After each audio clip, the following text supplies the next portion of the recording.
सभी को नमस्कार। केडी क्लासेज में आपका स्वागत है। हम लेके आ चुके हैं 12th आर्ट्स वालों के लिए फिर से एक नई क्लास। इससे पहले ये जो क्लास होने वाली है वो 12th आर्ट्स पॉलिटिकल साइंस विषय की होने वाली है। सेशन 2026-27 के लिए होगा। ठीक है, मैंने इससे पहले जो क्लास में पढ़ाया है वो सिर्फ सिलेबस के बारे में चर्चाएं किया। आज हम उस सिलेबस को शुरू करने वाले हैं। मैंने सिर्फ सिलेबस बताया था कि कौन सी पुस्तक चलती है, कौन कौन सी पुस्तकें चलती है। 2 पुस्तकें चलती है, स्वतंत्र भारत में राजनीति और समकालीन विश्व राजनीति। और मैंने वहां आपको कहा था कि अगला जो क्लास होगी वो सीधा हम टॉपिक को लेकर चलेंगे अध्याय की तरफ। तो हम जो आज सीधा सिलेबस को शुरू कर रहे हैं पढ़ने के लिए, है ना। और आप ज्यादा से ज्यादा जितना शेयर करोगे उतनी मेरी क्लासें रेगुलर आएगी। यकीन मानिए, आप जितना मेरे को ऐसे लगेगा कि ये क्लासें ले रहे हैं तो मैं रेगुलर क्लासें अपलोड करूंगा 12th वालों के लिए। और मुझे लगेगा कि क्लासें नहीं ले रहे तो फिर मैं भी आपकी तरह ही एक दो दिन छोड़ के क्लासें डालूंगा। यदि आप चाहते हो कि मैं रेगुलर क्लासें डालूं तो आप जितना हो सके उतनी क्लास पूरी लिया करो, शेयर किया करो, लाइक करो अपने क्लास को, है ना। जितना लाइक अच्छा मुझे को रिप्लाई मिलेगा मैं उतनी जल्दी क्लासें आपके लेके आऊंगा। देखिए, हम बात करेंगे सबसे पहले पुस्तक की बात करूं मैं। जो पुस्तक मैं राजनीति विज्ञान की पढ़ाने वाला हूं इस समय वो है स्वतंत्र भारत में राजनीति, है ना। स्वतंत्र,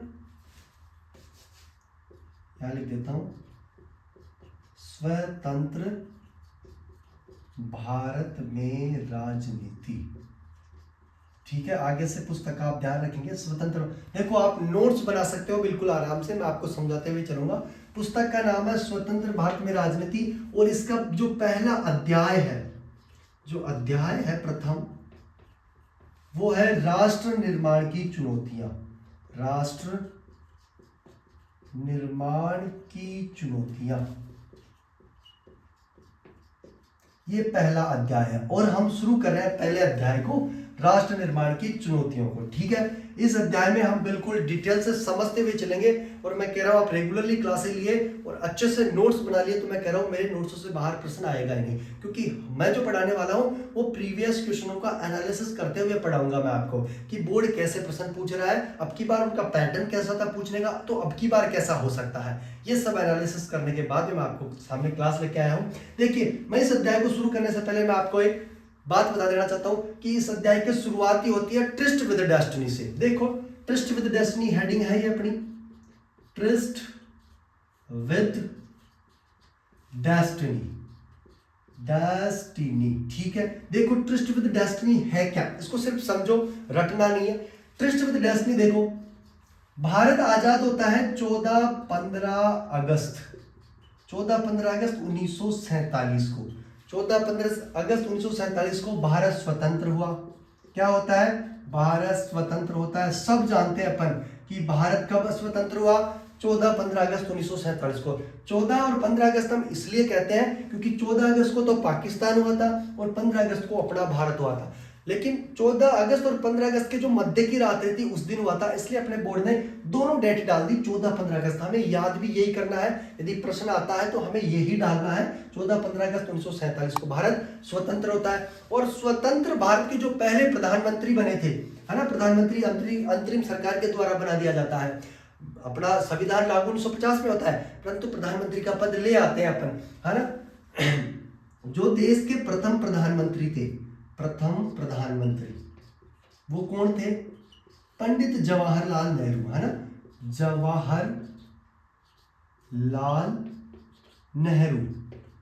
जवाहरलाल नेहरू ने, जो संविधान सभा है उसको संबोधित किया जाता है, संविधान सभा के सभी लोगों को बुलाया जाता है और संविधान सभा में भाषण देता है जवाहरलाल नेहरू के द्वारा संविधान सभा में। कहा? संविधान सभा में एक प्रसिद्ध भाषण दिया। क्या दिया? प्रसिद्ध भाषण। मैं बताता हूं आपको भाषण में क्या क्या था, वो सभी बातें। प्रसिद्ध भाषण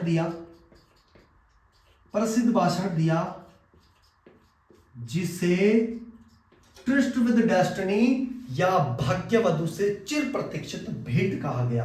जिसे ट्रिस्ट विद डेस्टिनी या भाग्य वधु से चिर प्रतीक्षित भेंट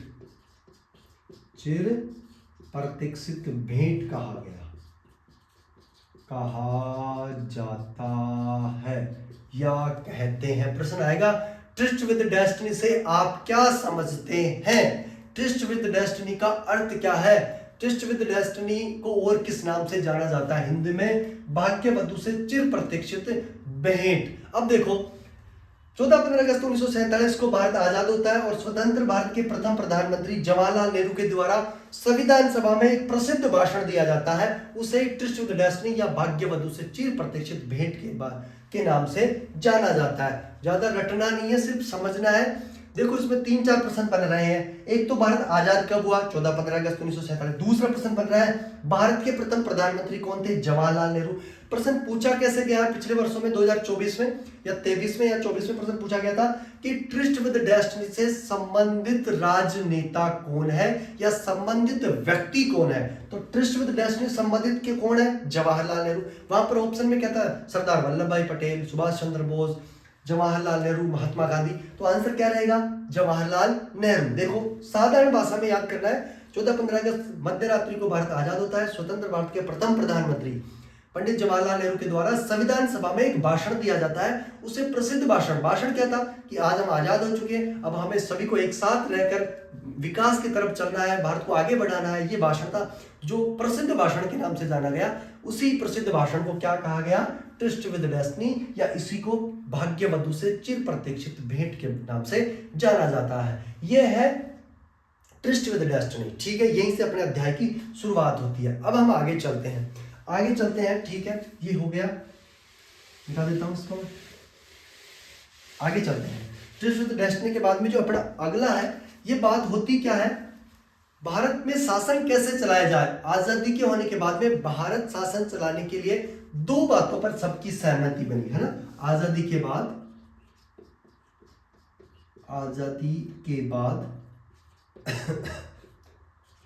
भारत के शासन चलाने पर सबकी सहमति, दो बातों पर चलाने पर दो बातों पर सबकी सहमति थी।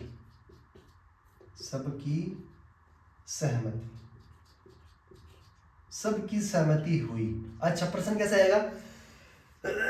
भारत के शासन चलाने में सबकी सहमति किन दो बातों पर हुई? तो जो पहली बात थी वो तो थी कि भारत का शासन लोकतांत्रिक तरीके से चलाया जाएगा। भारत का शासन कैसे चलाया जाएगा? भारत का शासन लोकतांत्रिक तरीके से चलाया जाएगा।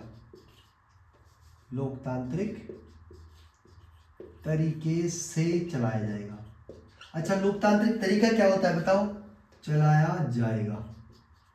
देखो लोकतांत्रिक का मतलब हो गया सब लोग सहमत है, सबकी सहमति हो रही है ना।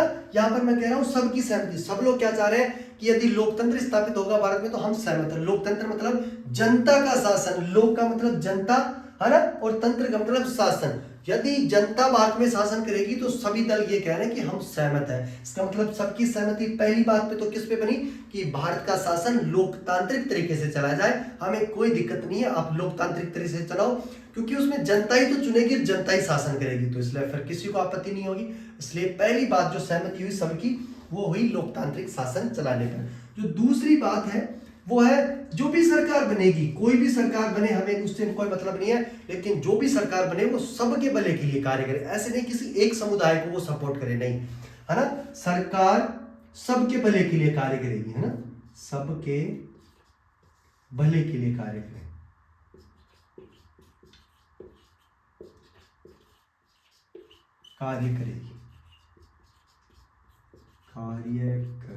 इन दो बातों पर सबकी सहमति होती है कि भारत का जो शासन है वो लोकतांत्रिक तरीके से चलाया जाएगा। दूसरी बात है सरकार सबके भले के लिए काम करेगी। हम बुक के बिल्कुल जीरो से शुरू कर रहे हैं, ऐसे नहीं कि बीच बीच में पढ़ रहे हैं। जो राष्ट्र निर्माण की चुनौतियां उसको शुरू से ही पढ़ते चल रहे हैं, ठीक है। देखो ये तो बातें हो गई। अब इसके आगे चलते हैं अपन। ये प्रश्न कैसे आएगा? आजादी के बाद भारत में शासन चलाने पर किन दो बातों पर सहमति बनी थी? ये प्रश्न आया हुआ है ना। तो किन दो बातों पर? भारत का शासन लोकतांत्रिक तरीके से चलाया जाएगा।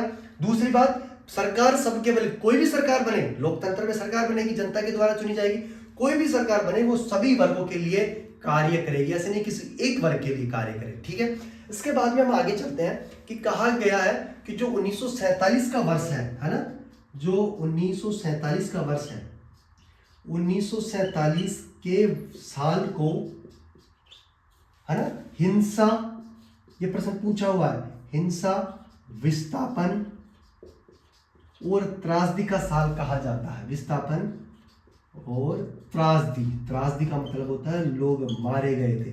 त्रासदी के साल के नाम से या त्रासदी के वर्ष साल के नाम से जाना जाता है। ठीक है, ये प्रश्न पूछा हुआ है कि हिंसा और विस्थापन का वर्ष कौन सा है, तो वो है 1947। ठीक है, इसको नोट करके लिख लेंगे। ये हो गया अपना अध्याय का अगला टॉपिक, ट्विस्ट विद डेस्टिनी हो गया। सबके भले के लिए कार्य करेगी सरकार और लोकतांत्रिक शासन तरीके से चलेगी, ये सबकी सहमति थी उन दो बातों पर। 1947 का वर्ष, हिंसा और विस्थापन, सबसे अधिक जो हिंसा हुई अब तक वो 1947 में हुई थी, क्योंकि हिंदू मुस्लिम एक दूसरे को मार रहे थे, काट रहे थे, है ना, क्योंकि हिंदू लोग मुसलमानों के क्षेत्र में जाने से डर रहे थे और वो इधर आने से डर रहे थे, इसलिए लोग एक दूसरे को मार रहे थे, क्योंकि भारत का विभाजन होना था और विभाजन में जो पाकिस्तान का हिस्सा था वहां हिंदू लोग मारे जा रहे थे, जो भारत का हिस्सा यहाँ मुस्लिम लोग मारे जा रहे थे। इसलिए कहा गया कि हिंसा का वर्ष है 1947। विस्थापन का वर्ष इसलिए कहा गया क्योंकि लोग एक जगह छोड़कर दूसरी जगह आने को मजबूर हुए थे, तो विस्थापन हुए हैं एक जगह से दूसरी जगह, इसलिए 1947 के साल को क्या कह दिया, हिंसा और विस्थापन की त्रासदी का वर्ष कहा गया। ठीक है, इसके आगे हम पढ़ने वाले हैं राष्ट्र निर्माण के समक्ष आने वाली 3 चुनौतियों को, जिसमें पहली चुनौती थी विविधता में एकता, दूसरी थी लोकतांत्रिक व्यवस्था की स्थापना, तीसरी थी सभी वर्गों का समान विकास। इनको डिटेल से पढ़ने वाले हैं हम अगली क्लास में। आप यदि इस क्लास को रेगुलरली शेयर करोगे और लाइक करोगे तो मैं जल्दी से आपके लिए अगली क्लास लेके आऊंगा। और यदि आप भी धीरे धीरे लाइक करते हो, लाइक भी नहीं करते बस देख लिए, लाइक करो, शेयर करो, जितना व्यूज ज्यादा आएगा उतनी जल्दी मैं अगली क्लास अपलोड करने वाला हूं।